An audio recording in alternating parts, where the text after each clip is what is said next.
Hello, my young friends. Now that there is some clarity as far as the CBSE Class 10 and Class 12 board exams are concerned, many of you are wondering why is ICSE Council taking so long, right? ICSE Council abhi Qatar mein hai. Okay, so all of you are in the wait and watch mode, but I really feel you shouldn't really get so worried and worked up and anxious about the date sheet. Date sheet में क्या होता है? History का exam इस दिन होगा, English literature का exam इस दिन होगा, केमिस्ट्री का एग्जाम इस दिन होगा. Beyond that what else does a date sheet really tell you? The CBSE date sheet has come. Do you think that has really made much of a difference to their preparation? They would continue to do the same preparation till the end of April, right? So don't get so worked up about the delay in the ICSE date sheet. They've already said the exams are going to be delayed, more or less at the same time with the CBSE they will be held. So chill in that sense and work according to what your preparation mode should be. As I said in the last video, ensure that by the 31st of March, you have completed your entire portion and also done one solid revision. Okay, this is as far as the class 10 and class 12 board examination students are concerned. So let's now today in this video talk about class 9 and 11. Now, I know it for a fact that there is a major debate going on various channels, on social media, on the fact that these exams should not be held in the pen and paper mode, but in the online format. Schools are not in agreement because you see, the basic impression is that if you are taking an examination in the online format, it allows students to cheat. You may not be cheating personally, but there are students cheating. So if you do not cheat and someone else gets an advantage by cheating, how would you feel? So that is something the schools want to avoid and ensure that there is a level playing field. There is another reason why schools are insisting on physical pen and paper examination, for the simple reason that you may be saying that, okay, I want to give online examination. Just imagine on the day of the examination, you know, the Wi-Fi at home fails. There's a problem with the mobile data, with the network. All these things happen in India, right? So they want to ensure that there is a level playing field. Everyone is on the same page. Okay. So the question is, what then are the options available to you in the assuming that obviously you do not want to take any chances with your health safety, right? And this information that I'm giving out is on the basis of what parents have told me. Okay, now the first one is for your parents to engage with the school management to check on what standard operating procedures are being put in place or have been put in place.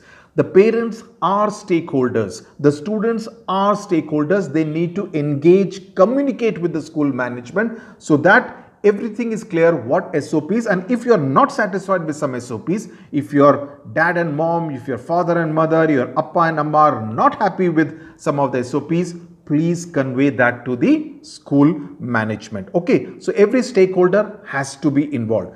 2, if you have a genuine concern, right, regarding the safety of the child, about whether social distancing will be maintained, whether this many number of students is too much for a particular classroom, you can ask the school if special provisions can be made. I know it of schools which are allowing something like that. So there are some schools which allow students to take the examination sitting in a separate room. Okay, so if your parents insist that I want proper social distancing from my child, for my son, for my daughter, it can be done. You can communicate that with the school management, communicate that to the school management. The third option is to write to the ICSE Council, the CEO, Gary Arathon, depending on the nature of the email, and this I'm saying on the basis of what has happened with parents. His office calls back asking for the school details if they find your complaint genuine and worthy of attention and reaction. And the office has said in cases that flexibility will be given to parents and students who are unwilling to take this kind of a pen and paper examination. Of course, this will depend also on their own interaction and feedback from this particular school. Okay, so once they have received that and once they have evaluated the situation, they could make some special provisions for those kind of students and parents. Fourth option is to write to the government, the state government, whichever city or state that you are in. But my experience of dealing with the government, and I have been interacting with the education secretary and the education ministers in several states, my own experience is that, impression is that they don't want to get down to micromanaging any of these kind of interactions between parents and schools. It's for the schools and the parents to sort it out. Now, what the governments have decided is that the exams will be held for classes 9 and 11 as well.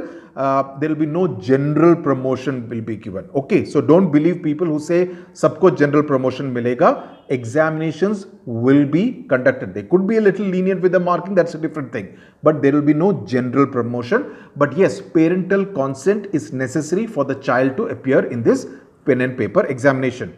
Also, finally remember, the onus is equally on each one of you to keep yourself safe. That's very important. You have to wear a mask, you have to carry a sanitizer, use a sanitizer. If anyone else is not wearing a mask and interacting with you, you need to tell that classmate, that teacher, that administration staff that he or she should wear a mask. Keep a distance, do not share your stuff with other classmates, do not indulge in any kind of overcrowding. So ensure that you follow the standard operating procedures as well. The onus is not just on the school management, the onus and the responsibility is equally yours, right? So stay safe, stay vigilant. God bless you.